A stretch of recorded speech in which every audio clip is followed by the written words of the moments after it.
Inamoja, General Electric ou encore Tom Fire, voilà quelques noms d'artistes ou de groupes qui auraient dû se produire ce week-end au parc de l'Arbois-Sac à Auxerre.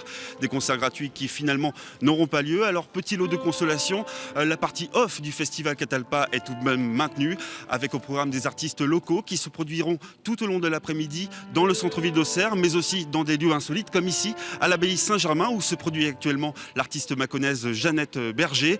Alors le public est-il au rendez-vous? Comment se passe cette 5e édition du festival Catalpa? Toutes les réponses dans ce reportage.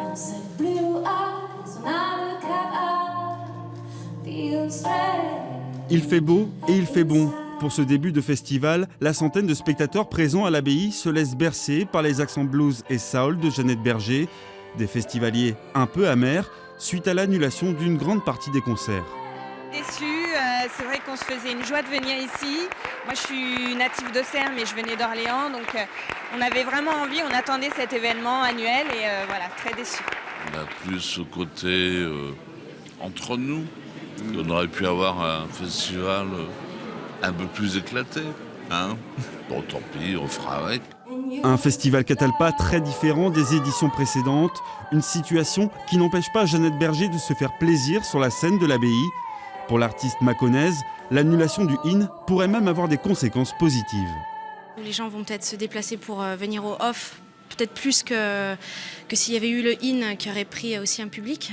Donc j'espère que ce sera positif en tout cas et que ça permettra que le festival perdure les années prochaines. Une chose est sûre, on est loin des 40 000 festivaliers attendus sur 3 jours. Au mieux, une centaine de spectateurs devant chaque scène. Mais pour les artistes locaux, le maintien du off était indispensable.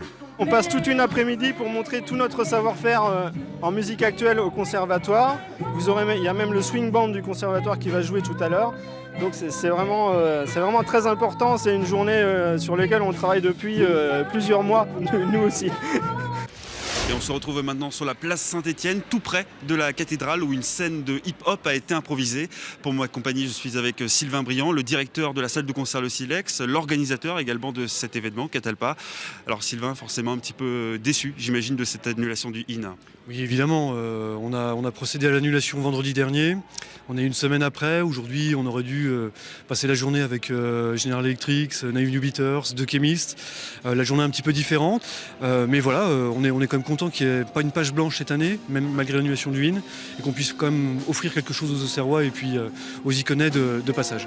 Pour l'instant, c'est juste le off qu'on pourra retrouver ce week-end à Auxerre. C'est important de l'avoir conservé. Ah oui, tout à fait. Ça nous laisse comme ça un lien continu avec le public. On fait quand même des choses et puis on reste en médiation aussi pour expliquer ce qui s'est passé, pourquoi, quoi, comment. Donc non, c'est des moments précieux aussi. Et puis aujourd'hui, on est samedi. Demain, on enchaînera encore avec une belle journée, le Catalpa des enfants, et puis tellement de choses encore aux 4 coins de la ville.